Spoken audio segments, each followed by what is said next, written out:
네, 그래서 댓글 문제죠. 예를 한번 들어볼까요? 자, 200만 건의 트위터와 블로그를 분석해서 올림픽 금메달과 국민 행복에 대해서 어떤 조사를 했다. 200만 건이라는 숫자 중요하죠. 만 건이면 어떻습니까? 자, 그러면 트위터와 블로그에서 나온 값들이 국민을 대표할 수 있습니까? 트위터와 블로그나 뭐 페이스북 같은 것들이 국민들 국민 중에서 트위터와 블로그를 안 쓰는 사람도 많죠. 그러니까 편향된 자료라는 것은 분명합니다. 그런데 숫자가 만 건이면 아이 그 만 건이다 편향된 자료였지 하는데 200만 건이 돼버리고 내지는 전 국민의 트위터와 블로그를 다 했다 그러면 이거는 이제 갑자기 이제 편향된 자료임에도 불구하고 마치 거의 대부분의 자료를 했기 때문에 마치 정확한 것처럼 착시 현상을 일으킵니다. 그렇죠? 또 그리고 이제 행복이라는 것을 어떻게 지수화했겠죠. 어떤 방법을 통해서. 그래서 그 텍스트를 잘 어떤 해가지고 텍스트에 대해서 감정을 들어가는 단어를 추출하고 막 이런 걸 잘 하잖아요. 요즘 그런 것이 유행이니까. 그렇게 해서 행복하다는 걸 지수화를 했어요. 행복하다, 행복하지 않다를 했죠. 근데 그것이 100% 정확한 민감도와 특이도가 100% 정확한 그가 아니죠. 그것이 더 정확하려고 노력을 많이 하겠죠. 그렇지만 사실 국민의 행복이란 것이 순간적으로 달라지는 거고 어떤 사람은 짜증 났을 때는 블로그 글을 쓰지만 짜증 안 났을 때 행복할 때는 블로그 안 쓰고 글 이제 식사로 갈 수도 있잖아요. 그러면 그, 그 행복이라는 그 자체가 블로그와 트위터로 나타나는 것도 한계가 있고 그럼 트위터와 블로그에 나타난 그 긴 글자를 어떻게 행복이라는 걸로 지수하는데도 한계가 있기 때문에 결국 정확한 진단이 될 수 없는 거예요. 민감도 특이도가 100이 아닌 거죠. 떨어지는 거죠. 근데 민감도와 특이도가 100%가 아닌 상태에서 뭐 80이든 90이든 간에 숫자가 오히려 엄청 많아져 버리면 오히려 참고서 멀어진 채로 그냥 수렴해 버리는 거예요.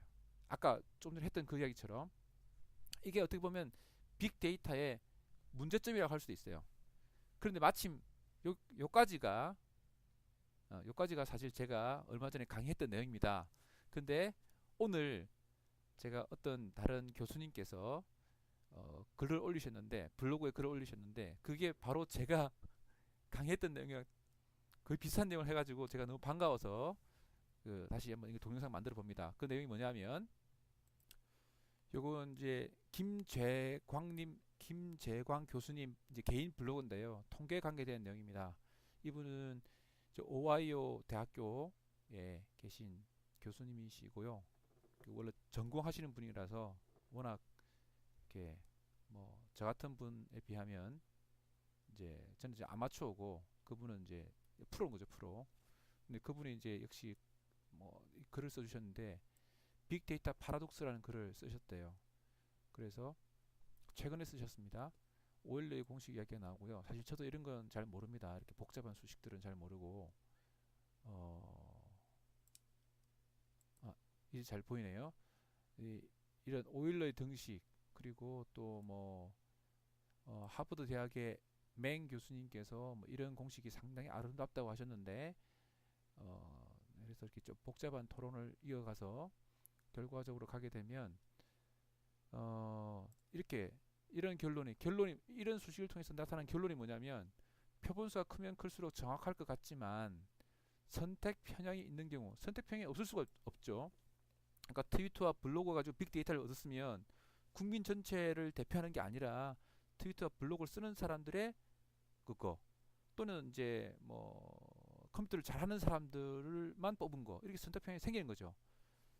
이를 무시한 있는 경우에는 신뢰 구간이 참값을 벗어날 확률이 1에 가깝게 수렴한다는 거예요.